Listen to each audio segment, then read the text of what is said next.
Rondo! Je crois qu'après avoir vu ça, on peut mourir tranquille. Enfin, le plus tard possible, mais... Bingo! That basketball will never be the same! Oh, Rudy Gay! No! No! Bingo! Bonjour à tous, bienvenue pour ce TTFL Podcast, épisode 6 déjà.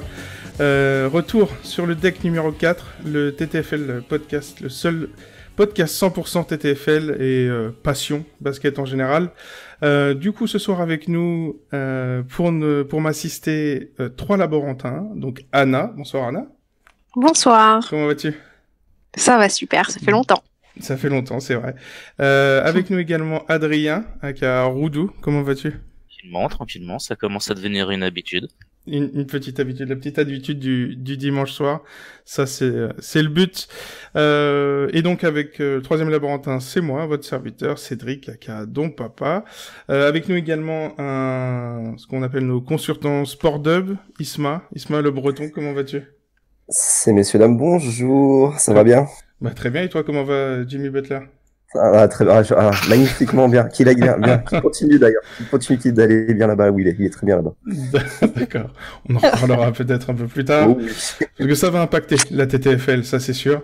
Et donc, comme promis, cette semaine, épisode exceptionnel, invité exceptionnel, on a donc avec nous, pour ce épisode 6, l'immense, peut-être que certains des plus jeunes ne le connaissent pas vraiment, mais un des plus grands dunkers de l'histoire, on peut le dire, je pense, un des plus connus, le plus grand représentant français des dunkers, Monsieur Kadour Ziani, aka Zianimal. Comment vas-tu, Kadour?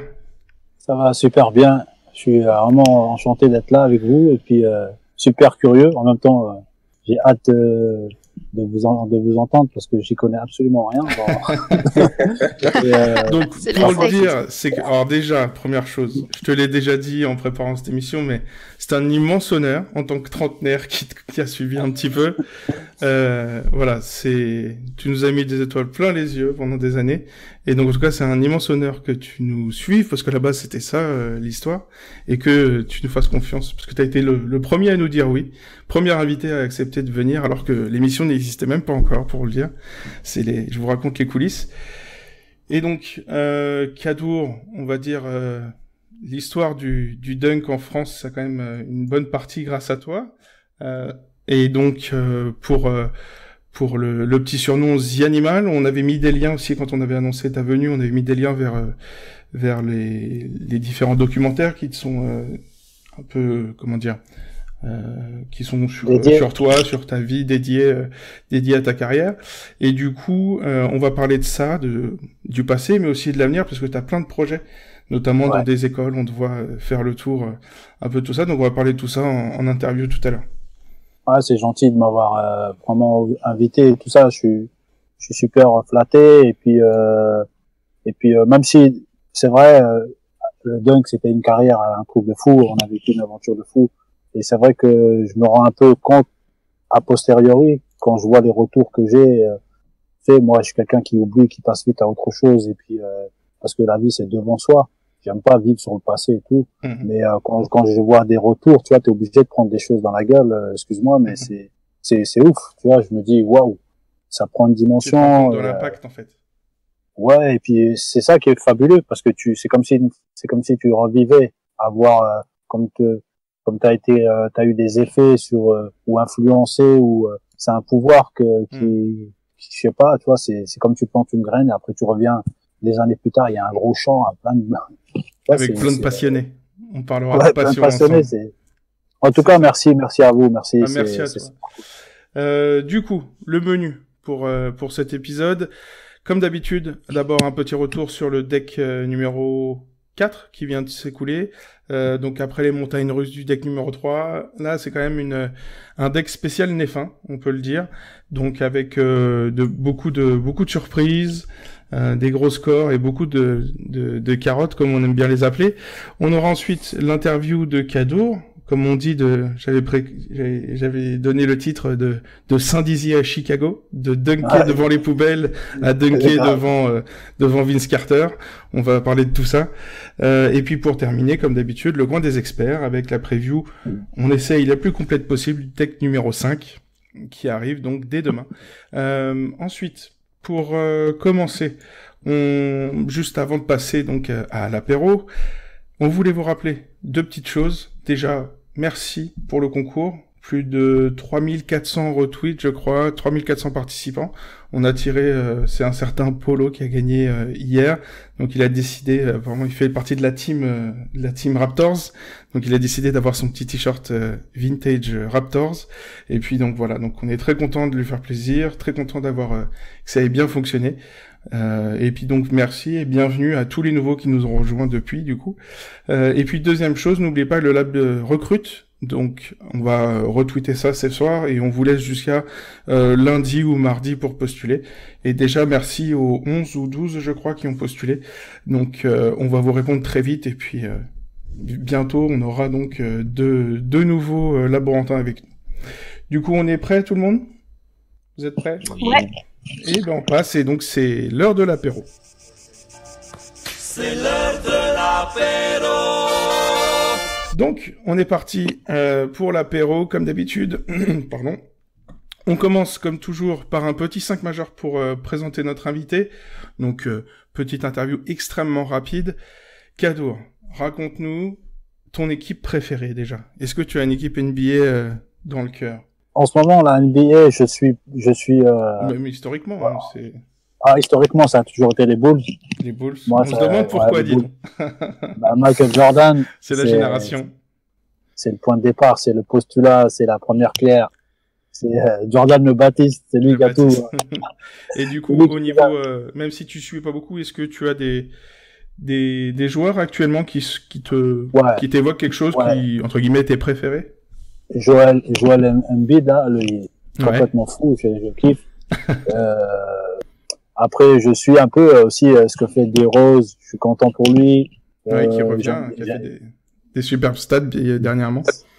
C'est vraiment fou comme histoire et comme leçon à tirer de tout ça. Après, bien sûr, Steph Curry avec son équipe de titans, là. On sait pas où ils vont s'arrêter. De tricheur. Il triche avec la gravité, avec l'adresse, il triche avec tout. Et il se fout de la gueule de tout le monde, c'est incroyable. Et ouais, je suis un petit peu mais j'ai du mal quand même à retirer, tu vois, une équipe favorite, on va dire, parce que c'est normal. Voilà, je suis un peu has-been, on va dire. T'inquiète, j'ai plus de 30 ans, je te comprends. Je suis resté scotché sur les années 90, là. On est d'accord. Et du coup, au niveau all-time, je pense que c'est assez simple à deviner. Ton joueur préféré, vraiment le gars qui t'a le plus marqué?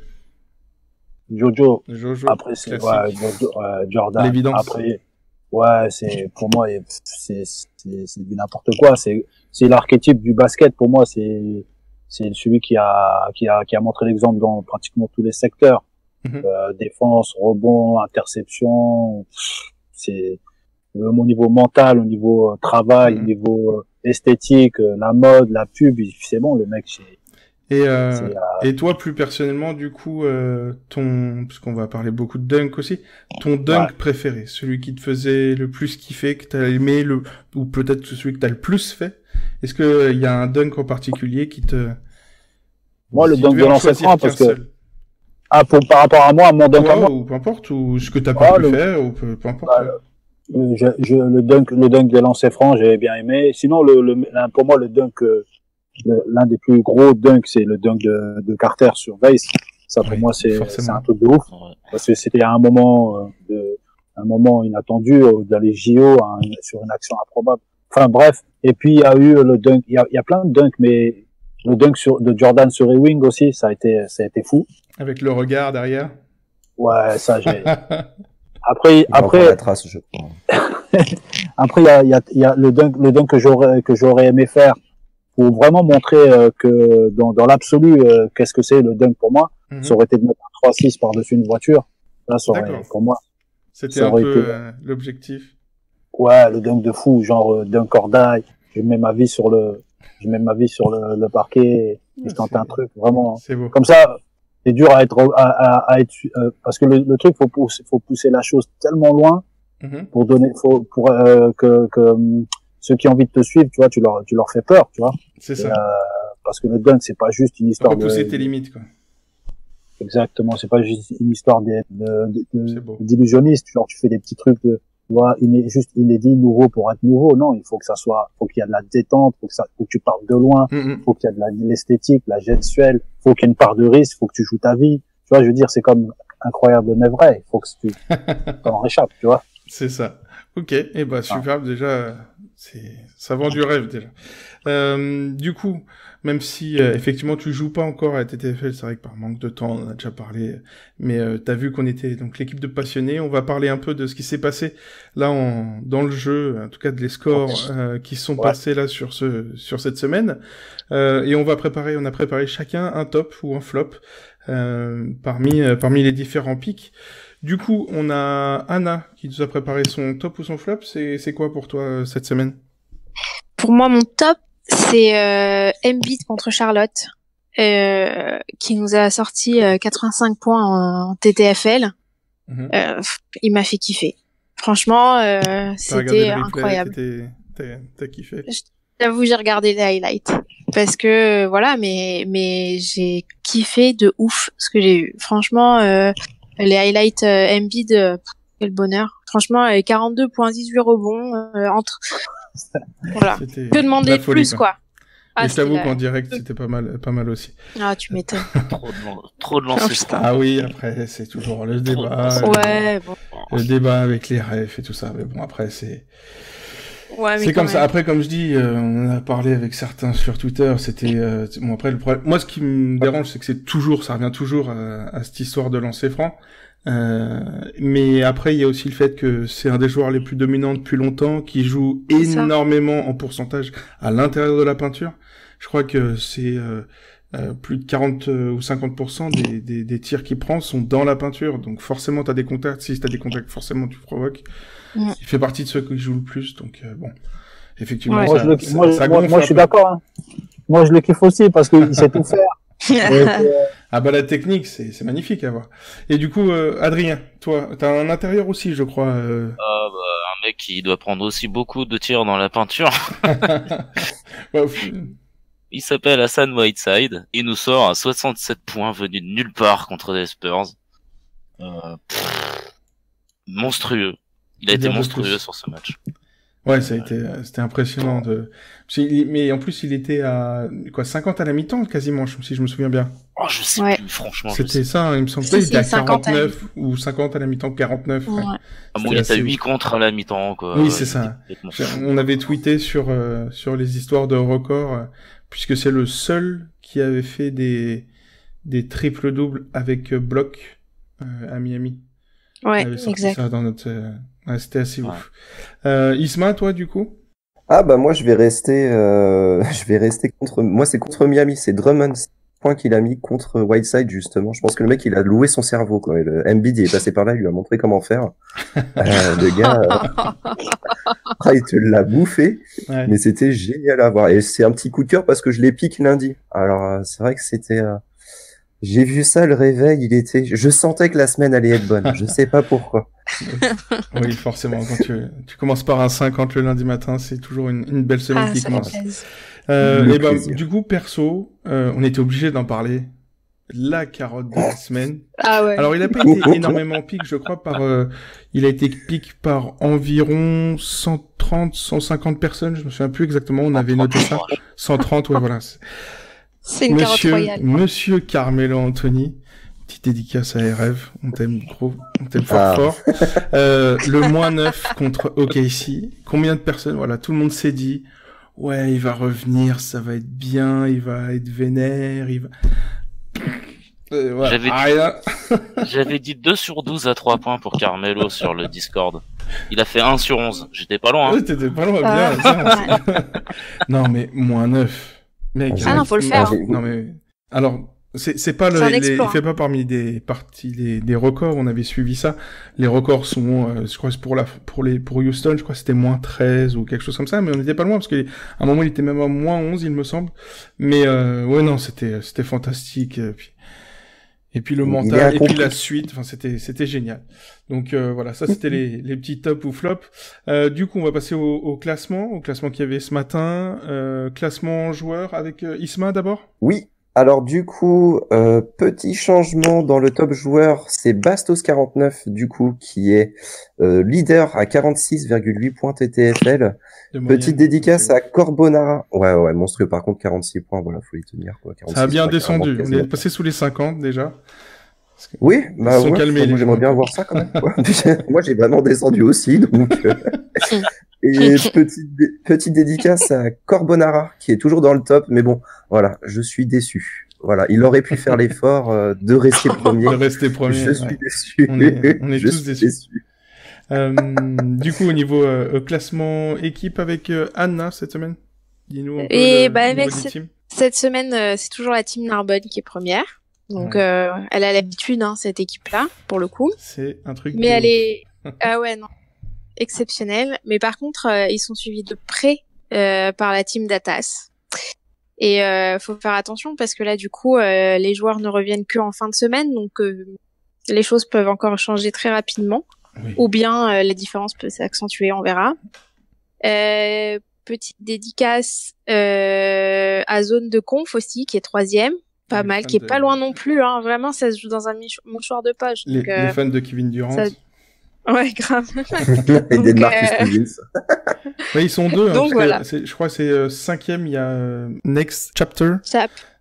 My Next Chapter, qui est aussi un gros fan de Kevin Durant. Ça marche bien d'être fan de Kevin Durant en TTF. Ouais, comme quoi. Non, mais personne n'est parfait, que voulez-vous. Ah, bah, il y en a Cupcake. C'est ça. Merci du coup, merci Anna. On passe aux franchises du coup, Ouest et Est avec Adrien. On va commencer avec la conférence Ouest, avec le petit podium. Ça intéresse Sisma d'un coup. Là. Bon, allez, on va non, mais voilà. par son équipe, là, ils sont 3e les Moobs, avec 9749 directement. Petite dédicace à Skills d'ailleurs, juste Skills 44 du coup, qui est un laboratin qui peut pas être là. Petite dédicace parce que c'est notre franchise pour l'instant. Donc et ils sont serrés, On est une bonne équipe, mais petite dédicace du coup. Franchise player, laborantin, normal. Rien de plus normal. Voilà. L'algorithme, tout ça. Du coup, qui c'est qui lead l'Ouest, là, Adrien? C'est les Suns. C'est les Suns avec 9900. Tout est possible en TTFL. Incroyable, Et puis moi, j'aime bien l'équipe numéro 2. C'est les Blazers qui sont 2e. Vous avez tous votre équipe en haut, là, c'est bien. C'est bien, c'est tranquille. Et puis c'est très serré, premier, deuxième, il y a que 6 points d'écart entre les Suns et les Blazers. Ça va aller vite, il y a encore pas mal il y a déjà pas mal d'écart entre le 1 et 15, mais, enfin, 1 et 16 pour nous, puisqu'on inclut les deux équipes fantasy. Mais il y a encore beaucoup de temps à passer. Donc, attendez, les Spurs FR, ils ont pas dit leur dernier mot, les gars. Ça va revenir. La saison est longue, il faut tenir, comme dirait l'autre. Exactement. C'est un marathon. Du coup, à l'Est, ça se passe comment? À l'Est, c'est les Celtics. Bon, ouais, c'est comme en vrai, les Celtics, qui sont là. Ils sont au top. Premier, top aussi sur le classement franchise, toutes conférences confondues. Mm-hmm. Et puis, deuxième, Châteauroux! Bravo les tétés! Oui. Nos amis, le Berry. Montrezl, MVP. C'est ça. Et en plus, à chaque fois, il est très fort, en plus, Montrezl. Il fait des bons scores en ce moment. Donc, ils doivent être fiers de leur franchise player. Exactement. Et du coup, donc Châteauroux 2e, tu disais, et après? C'est Miami qui est 3e. Voilà. Miami, ok. Et écoute, mais pareil, à l'Est comme à l'Ouest, c'est encore très serré, même si les équipes du fond sont vraiment très en retard, mais malgré tout, la saison est longue, donc il y a encore moyen de se rattraper. Du coup, on enchaîne avec les joueurs NBA, les leaders MVP, puis ça va faire plaisir à Kadour. Écoute bien, le meilleur joueur de TTFL pour l'instant jusqu'à présent, c'est Joel Embiid. 47,4 points de moyenne en 14 matchs. Donc le chouchou, le francophone numéro 1. En 2, Alors, c'est un peu particulier parce qu'il a joué que 9 matchs, mais on le met quand même. Davis, à 46,4 points de moyenne. Et puis suivent de très près Kevin Durant, Giannis Antetokounmpo, Monsieur Stephen Curry et par contre après on descend quand même pas mal LeBron James avec 42 de moyenne. Mais effectivement on a Embiid, Davis et Durant et Giannis aussi à plus de 45 de moyenne. Donc c'est pas mal. Par contre, avec les petites blessures qu'il a en ce moment, mon pari MVP Anthony Davis rentrant dans l'histoire au niveau des points total TTFL, ça va être un peu compliqué. Ouais, ça m'a mal barré là. Ouais, avec les matchs qui manquent, j'ai le pari, je sens que je vais devoir payer une bière en fin de saison. Du coup, on va aussi parler de la course au rookie de l'année TTFL. Isma, du coup, on t'écoute pour les rookies, c'en est où? Yes. Alors les rookies, du coup, le premier, DeAndre Ayton, 33,3 points en 12 matchs, suivi quand même, donc il domine largement au niveau des rookies, enfin voilà, il domine. Deuxième, Luka Doncic, 28,8 points en 12 matchs, donc quand même 5 points d'écart entre les deux. Et derrière, du coup, petite surprise, moi je m'y attendais pas trop, Carter Jr., du coup, 24,2 points en 13 matchs.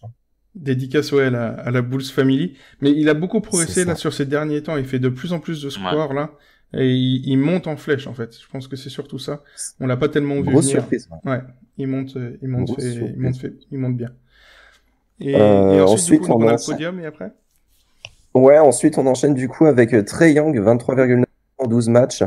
Voilà, ça c'est la petite piquette qui m'a mis à 16 points cette semaine. Je redirai rien. Bref.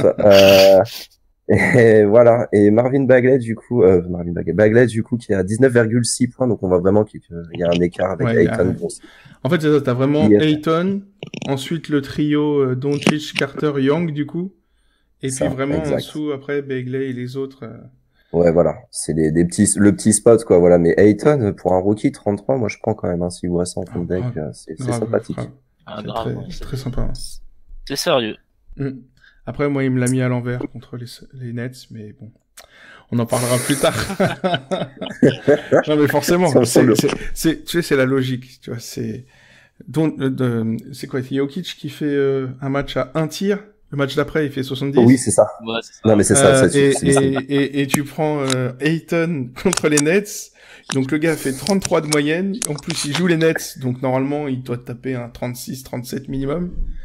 Il te fait 20 ou 25, je crois. Non, mais c'est plus des disquettes qui te mettent, c'est des tours de CD, en fait. C'est des 45 tours.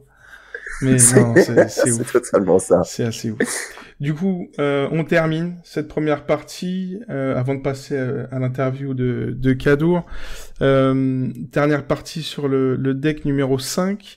Un petit spot, bon ou mauvais, à vous de voir le feeling des Laborantins pour la semaine qui arrive. Du coup, Anna, quel est ton petit feeling, ton idée à toi là pour cette semaine? Moi, j'ai un feeling. Il y a un match qui m'angoisse un peu pour la semaine prochaine. C'est samedi soir, les Pels contre les Nuggets. J'ai un peu peur pour le coup pour les Nuggets. Donc voilà. Donc je sais pas. Je serais plus ou les extérieurs, t'es pas trop à éviter quoi pour toi. Ouais, pour moi c'est pas très stable. D'accord.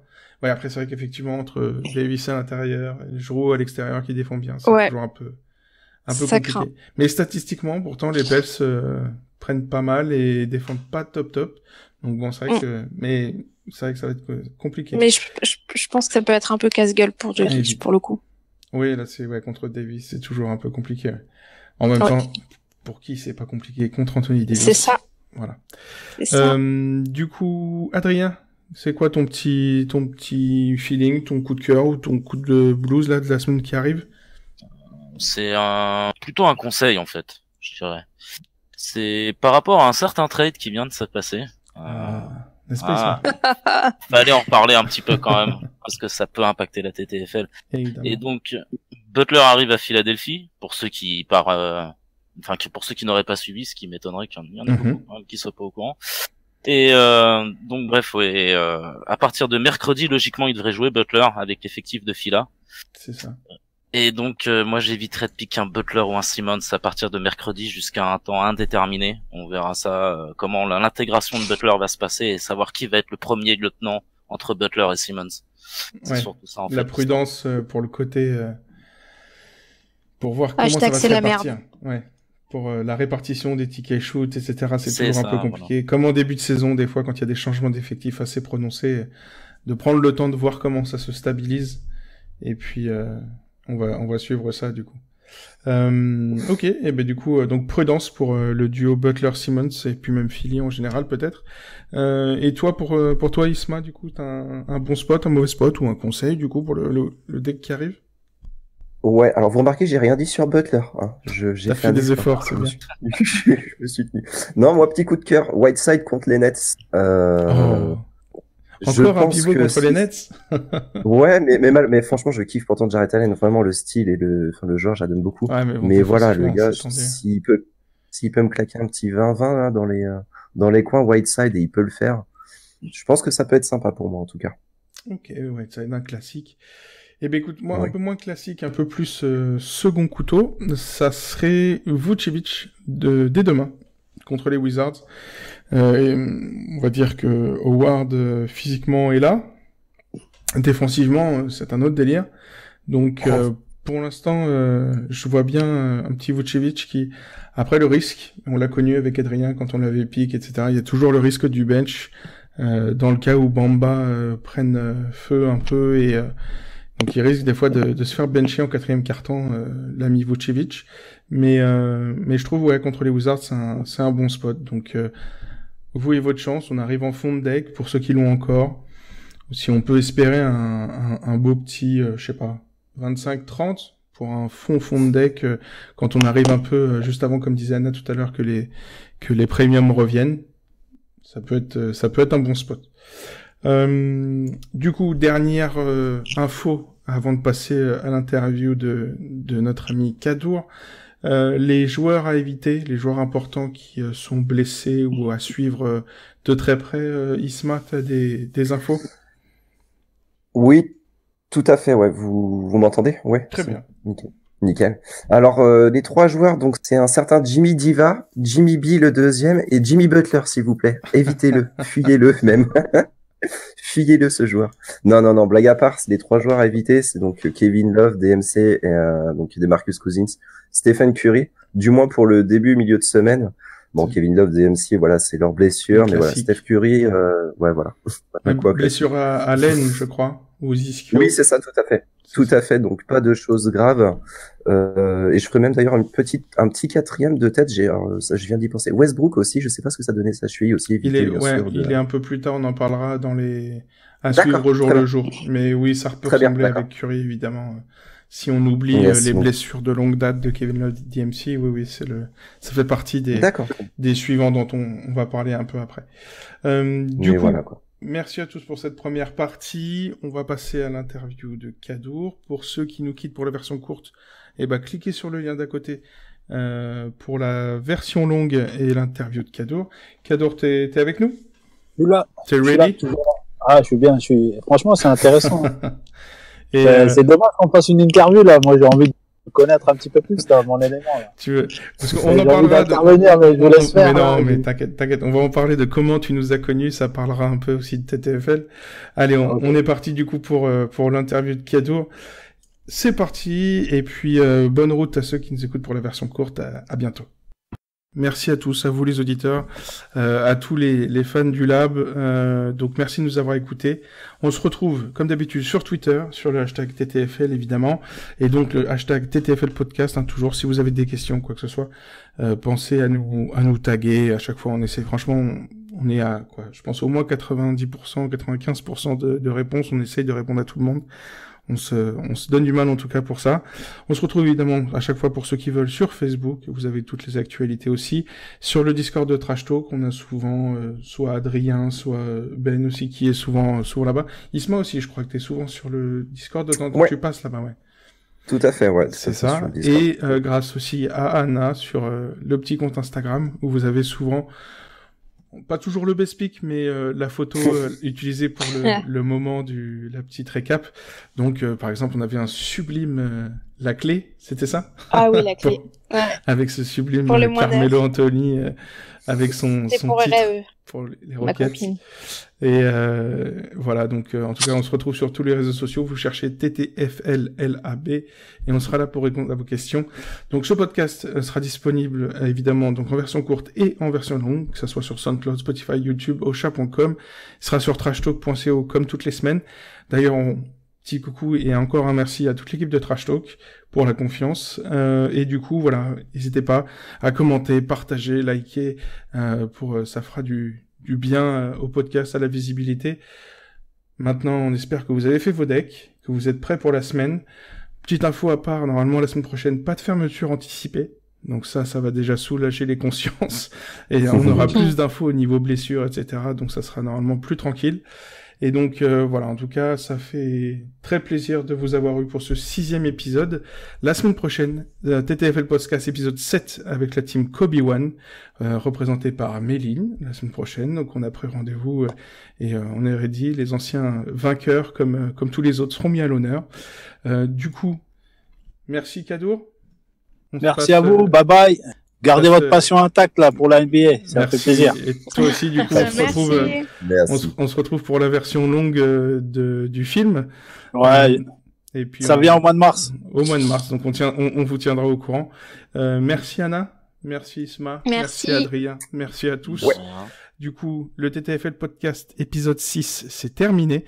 On se retrouve la semaine prochaine avec la team Kobe One. Merci à tous et bonne TTFL à tous. Parce que n'oubliez pas, la TTFL est impitoyable. #il faut finir. Bye bye.